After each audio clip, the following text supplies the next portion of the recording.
Ang mabuting balita ng Panginoon ayon kay San Juan. Papuri sa iyo, Panginoon.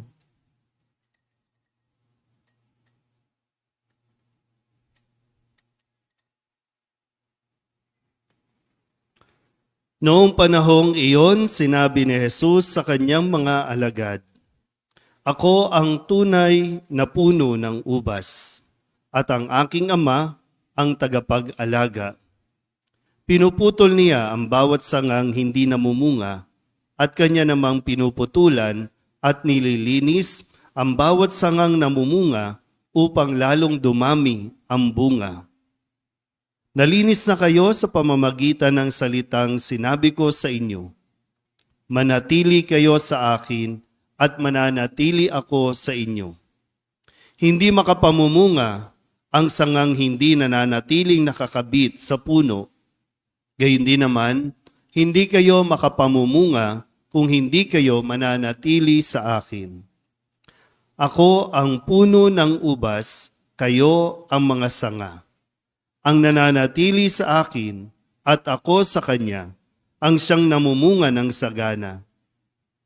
Sapagkat wala kayong magagawa kung kayo'y hiwalay sa akin.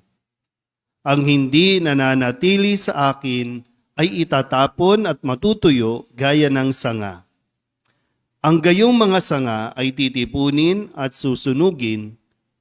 Kung nananatili kayo sa akin at nananatili sa inyo ang mga salita ko, hingin ninyo ang inyong maibigan at ipagkakaloob sa inyo. Napararangalan ang Ama kung kayo'y namumunga ng sagana, at sa gayoy napatutunayang mga alagad ko kayo." Ang mabuting balita ng Panginoon. Pinupuri ka namin, Panginoong Hesukristo. Isang mapagpalang umaga po sa inyong lahat.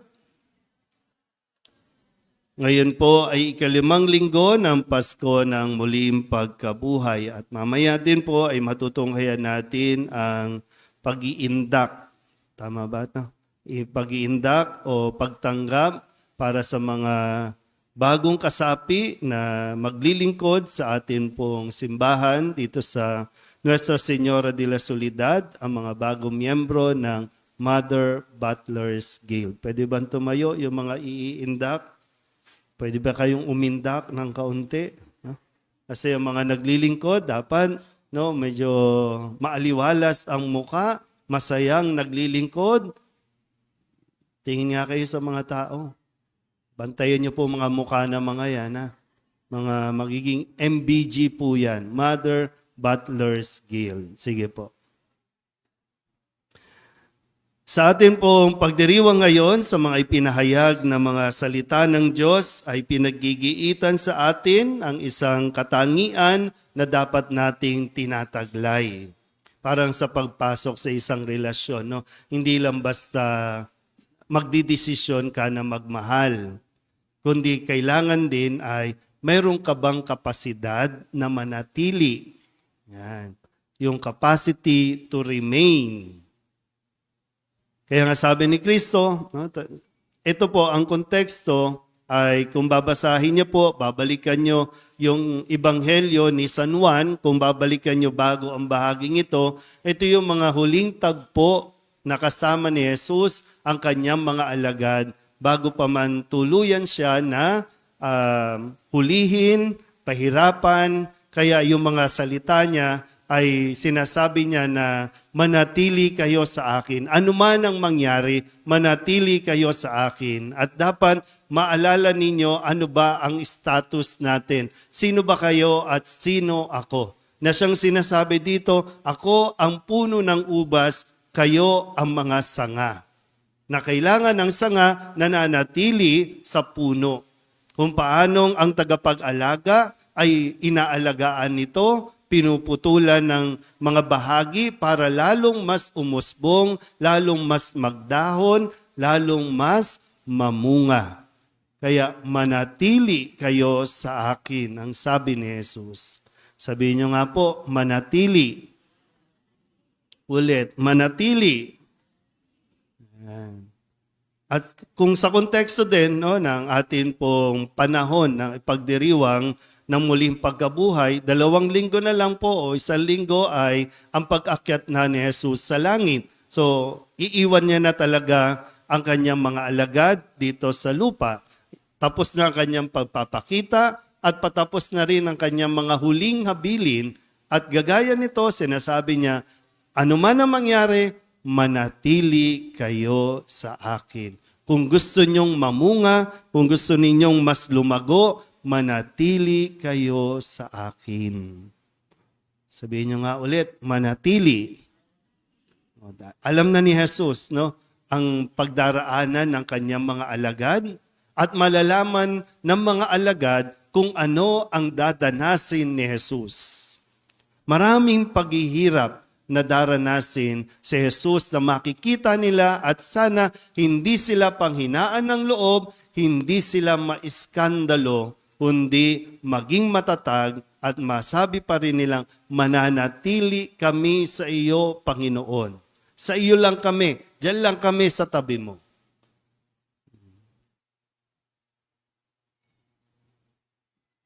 Sabihin niyo nga ulit sa katabi ninyo, manatili ka kay Jesus. Kahit na may mga tao sa paligid mo ang hindi na nanatili, ang importante, ikaw ay nananatili kay Jesus.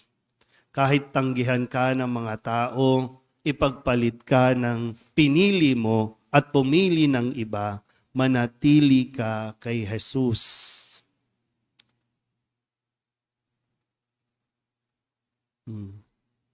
Kahit magkasakit ka, kung anumang sakit na malubha, manatili ka kay Jesus.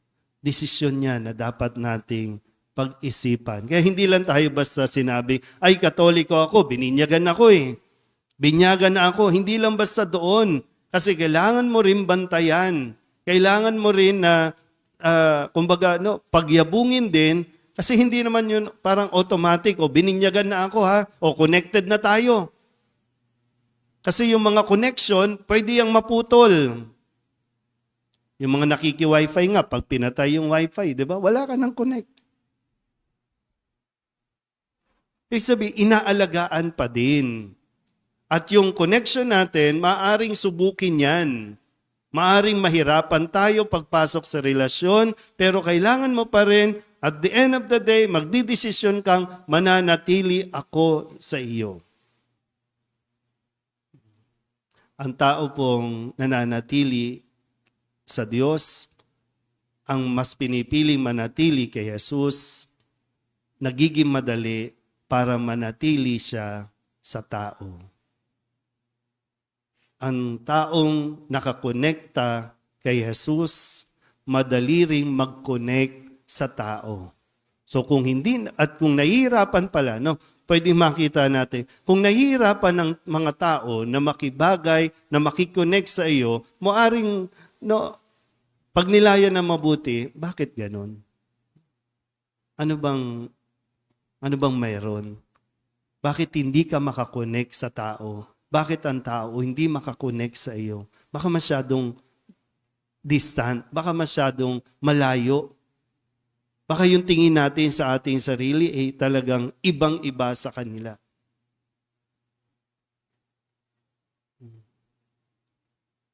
Sa mga naglilingkod sa simbahan, no? Bakit, lumalago ba tayo bilang simbahan? Pag sinabing lumalago, dumadami ba tayo? Nagkakaroon ba tayo ng mga bagong miyembro? Nadadagdagan ba ang mga nagsisimba dito? Kasi pwedeng matanong, ano ba? Tayo ba? Ako ba? Connected sa Diyos?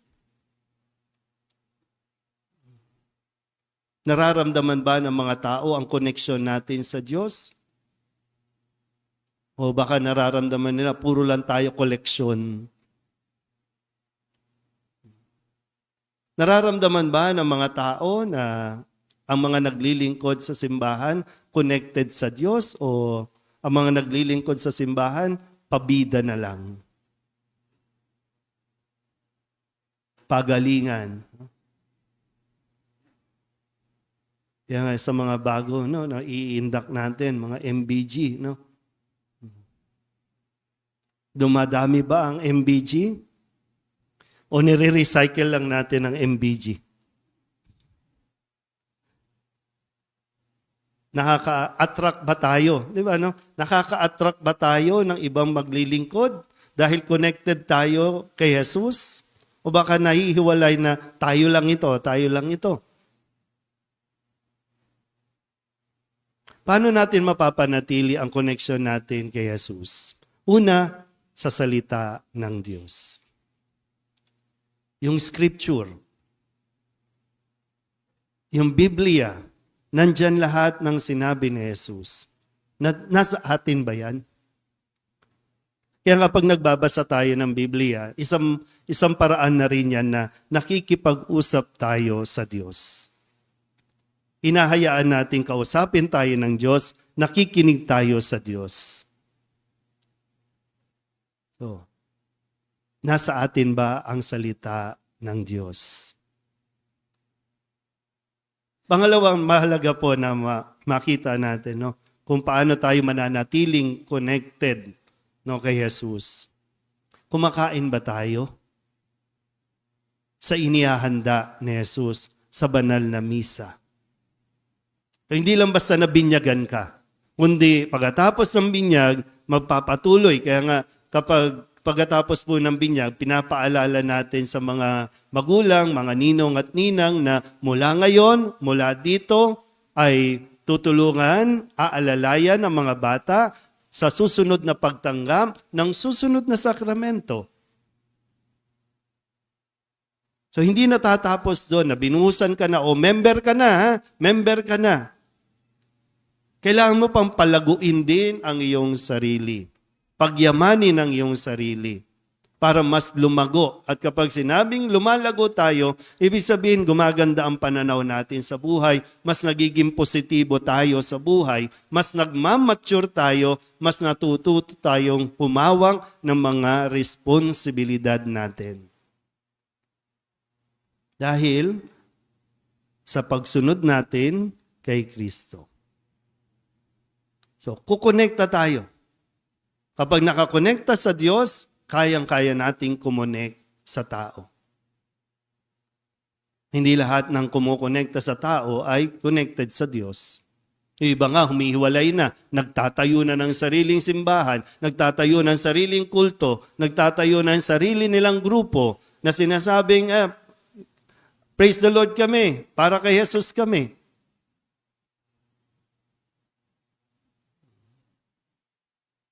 Sabihin nyo nga po ulit, manatili. Sana po, no? Ano man ang pagdaanan natin, masunugan man tayo. No? Dito sa lugar natin, 3 beses, 4 na beses nang nagkakasunog. No? Sana manatili pa rin tayo kay Jesus. Umiwalay ka na sa jumper, manatili ka kay Jesus para hindi tayo magkasunog. No? Ang init. Diba?